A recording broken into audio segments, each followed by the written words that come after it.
In February 1852, gold was discovered near what would later become the town of Beechworth. The discovery triggered a flood of prospectors. Within 11 months, over 8,000 men had descended into the region. And by late 1853, one of Victoria's most significant gold regions had been opened, what would come to be called the Woolshed, or broadly referred to as Reed's Way or Reedy Creek, a reference to a property owner, David Reed, who was an early settler in the valley. This goldfield was a huge gamble, but a gamble that would ultimately pay off. And today, you can still find gold there. In my pan, we have about $3 to $5 worth of gold. And I got that gold with one of the simplest and cheapest tools every gold prospector should have, and that's a yabby pump. A yabby is a crawdad. Under the water here, where the flow is moving the bedload of rock along its base, it's going to encounter dips, crevices, and cracks just like this one. And the problem is your shovel can't get into them, so no matter how much you dig, you'll miss the best gold that's actually sitting directly in contact with the bedrock. That's where this comes in, and no, it's not a penis enhancement device. Aww. The end here creates a suction, and that suction lifts all the gravel and gold off the bedrock and into your pan. At least that's the theory. Let's see how we go. Crevices like this are what are going to hold your gold, but the big obvious ones are usually worked when you get to the creek, which is why I've brought my probe along, because my probe is going to tell me where the hidden crevices are. So we've followed this big one, and it feels like it ends at this point, which is why everyone stopped. But then I started probing around, and it just sinks right down in it. By 1855, the Woolshed was described as extraordinarily rich. The township had grown to stretch over roughly 4 kilometres along the creek. At its height in 1857, a cluster of settlements along the Woolshed contained a combined population of 5,569 people. The hasty growth gave rise to commerce and infrastructure. Stores, hotels, butchers, blacksmiths, all the trappings of a town sprung from dust and ambition. Across the district, output was staggering. In the first 14 years after gold was discovered, roughly 4 million troy ounces of gold was extracted along the goldfields around Beechworth. That amount, around 115 tonnes, came from a mixture of alluvial deposits and early hard rock workings. The gold rush transformed the Woolshed Valley from a remote bushland into one of Victoria's richest zones. What's that? I'm going through my pictures to get rid of some. Ooh, spicy bedroom pictures? Oh yeah. With steel or Shaz? With Shaz. On the gold again. I just can't wait to get on the gold again. It's been kind of barren. Compared to my last pen, this looks a little light, but that's what happens when you take like fresh dirt off the top. A couple of sapphires. And a nice flake of gold. I am not going to argue with that for the second pan of the day. Compared to my last couple of creek outings, this might be good. Working the Woolshed was never easy. The alluvial ground along Woolshed Creek was wet and deep. Waterlogged gravels, shifting sands, and frequent flooding made it simple panning or sluicing quite impractical. To stay in the game, miners and companies alike introduced innovative methods. This is what happens when you get old. Sit down, pump and dump. A couple of videos ago I made the mistake of saying to Gadsy that we were pumping and dumping. Needless to say, the comments section got thoroughly involved. Do you pump and dump? Gadsy pumps and dumps. Right, pump and dump. He's about to do it right now. Oh, ooh. I'm actually getting gold, and it's coming basically off the surface. It's a little bit annoying that I don't have my crevice extension for that pump, because the probe's telling me it's probably twice as deep as what I'm able to access, and on the bottom there it's probably loaded. Elsewhere in the district, vast infrastructure, water races, sluice boxes, puddling machines, steam engines were constructed to process gold-bearing soils and gravel. It's so windy. I know. The crevice cuts the whole way across the creek. I just shifted all the overburden out of the way, and now I'm going to try and scratch the deep stuff into the shallower section where I'll be able to pump it. As easily one alluvial gold dwindled, miners turned to deeper leads and even quartz reef mining in the local area. Hard rock that demanded engineering, endurance, and above all, capital. This battle against water and earth typified the goldfields. Where fortunes beckoned, technology followed. Gold didn't just reshape the land, it reshaped lives. The rush attracted thousands from across the world, Britain, North America, China, and beyond. Many were young men hoping for quick fortunes. Others were migrants seeking a new life. One of the first storekeepers to serve the growing population was Richard Millesh. He opened a general store in late 1852, responding to the prospectors' immediate needs. As the easy gold disappeared, many miners moved on, and by the 1860s and beyond, populations dwindled. The Woolshed Valley began its slow decline from a boomtown to a quiet valley.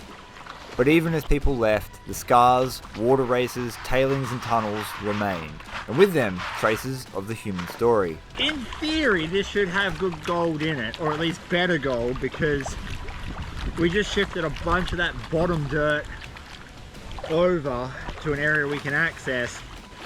So one thing about hand dredging, it is a little bit tedious. You've really got to spend the time prepping your ground. And yes, but not heaps this time. Still managing to get gold in every single pan. We just got to find the higher concentration. Le proby probe. Now we just cast a careful eye over our surroundings, and what I like to do is find any sort of depression or low point in the bedrock. So we kind of got a depression here. It's not a crevice, but it's a depression. So I'm looking around there, and just in that water there, I can see some gravel sitting here. Now, oh, and it goes in. It goes in. Okay, so there's a crevice, a small one that's going to be worth working just here. It's rock clearing time. Stay. As the alluvial gold became scarce, large-scale operations took over. The focus shifted to quartz reefs, deep lead mining, and extensive drainage and tunneling work. For example, the Rocky Mountain Extended Mining Company, operating near today's Lake Samble, engineered an 800-metre tunnel beneath what is now Beechworth Township to divert water and expose new sluicing ground. It's actually a really narrow crevice, and I love these crevices because people overlook them all the time. They're like, oh, there won't be any gold in that. And they'll go chasing those big ones like that. This just works like a drop ripple in the creek, and I don't know if you're going to be able to make it out down there, but there's little rocks that are just jammed in there. So that hasn't been worked in a while.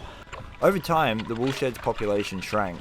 By the 1870s, most miners had left. Many of the small towns along the creek, including the Woolshed, faded away. Yet mining in the broader region continued intermittently for decades, with dredging and quartz mining. Eventually, by the early 20th century, the Gold Rush era had run its course. This is probably going to take me a little bit of time. Hopefully this crevice is going to be a bonanza once I get it all worked out, but I was checking my statistics on my last two videos, and over 68% of people who watch my channel still aren't subscribed. Subscribing is completely free, and every person who subscribes helps my videos reach a new audience. I'm so grateful for my amazing community. Thank you so much for hitting that subscribe button. For a little crevice, that's a lot of dirt. All right. Big bucks, small crevice, tight pack gravel, and I don't think anyone's worked it in a while. Get off my nose, fly. There's really not that much black sand, which has me worried. That might have been a lot of effort for no reward. Hopefully something. I would still take 5 or 10 flakes over nothing. A little bit of black sand in there. Oh, we got gold. I'm not gonna argue, like 3 minutes of work for probably $2 to $5 of gold. How the tables turneth, Gad Daddy. I fully expected to be making a yabby pumping video today because there are a lot of crevices and I was getting a little bit of gold. And then I thought, oh, go see what old Gazzle Guts is up to. Which led me to this blank area of water. And you do a bit of probing and the bedrock kind of just drops off, but it drops off into clay. And in that clay is a whole great many speckers. You gotta roll with the punches, and if I just got punched in the guts with a whole bunch of specks, I'm gonna use my shovel now. Today, the Woolshed Valley and the wider region around Beechworth stand as a living museum to Victoria's Gold Rush past. Much of the landscape is preserved within what is now known as the Beechworth Historic Park. Walkers can follow a network of tracks that wind through old mining areas, from the Woolshed Falls to the gorge, along old sluice systems, tail races, creek diversions and more. It's so windy and depressing. Alright, the old one-handed reveal. It looks like we got a bullet. Bullets are cool. Gold's better though. Any gold? Yeah, we got gold! Very next pan, still got gold, but not as much, so it must be a little bit patchy. Patchy gold usually means hard work. We're not opposed to hard work though, are we, Gadsy? Structures like the historic powder magazine used to store blasting powder still stand. silent reminders of a time when this land rang out with steam engines, sluices and hopes of gold. The tunnels, tail races, dredged riverbeds and more tell a story of industrial ambition, of humanity trying to bend earth, water and opportunity to its will. It's the third day of prospecting in a row. Yeah, I'm feeling it. I am stuffed. At least it's not boiling hot. That's the good thing. It's the worst. It's like 40 degrees and you're just sweating and you're stinking and you're sweating and you're digging. We're getting stuff as well. That's one good thing. That's a positive. Hey, we're getting stuff. We're getting stuff. It's been a hard week so far and we're just in survival mode, chipping away at what we can chip away at. There's a little bit of gold in every single pan, so we're doing alright. The rush in the Woolshed Valley helped finance and build towns like Beechworth, towns that remain among the most intact and historically significant gold rush settlements in Australia. The ingenuity used to overcome environmental challenges, the water, geology and depth, speak to a resourcefulness and resilience that define the goldfields.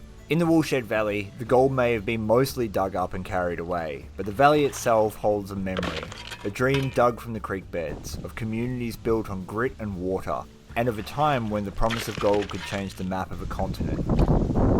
You know, even on days like today, I still think to myself, I'm glad I'm not currently working in retail. But you do work in retail.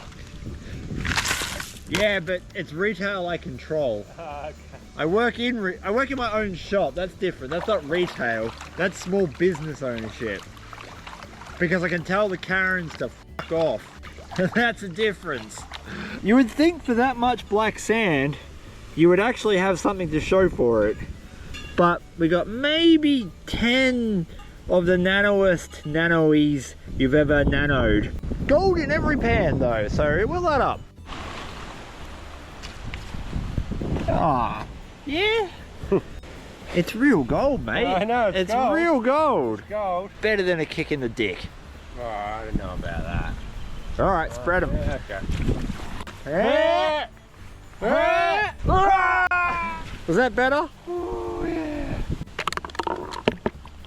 Reward for effort. Thankfully, the governments are making choices that mean that the gold's worth a lot more than what it once was. And given how smashed this area is, I'm pretty happy with that little bit of gold there. That's a respectable take for the power of a muffin and a Pepsi. When it's all said and done, the Woolshed Valley is still an amazing place to go and get a little bit of gold. We spent several hours panning there and I got gold in literally every single pan. Guitar pick for scale. Consistency in gold mining is almost always more important than getting 1 or 2 bonanza pans, and so whilst we didn't get bonanza pans, we did get gold in every pan, and that added up over the hours that I was there. I'm about to get that gold on the scales, but first I wanted to say a massive thank you to all of my channel patrons and channel members. We try to answer a question every single week over on Vo-Gus Prospecting that you guys have. And one of my patrons, Roy, had this question. Are there any opportunities for tourists to prospect? And the short answer is yes. Here in the state of Victoria, you just need a miner's right, which you can purchase online for as little as 25 bucks at the moment, although I do believe that price is going up to 80 in the near future. And there's also a heap of resources on Earth Resources and Parks Victoria showing you where you can fossick. In major gold centres such as Bendigo, Ballarat and over in Western Australian goldfields, there are also tourist operations where you can sign on to go out for a day of either metal detecting or panning.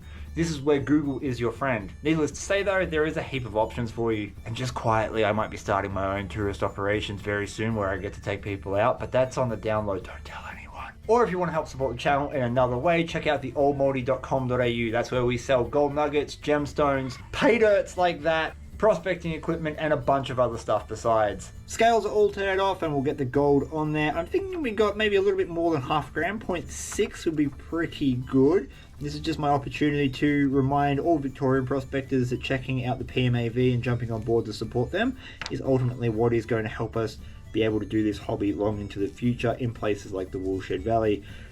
0.3437. Oh, it's coming up.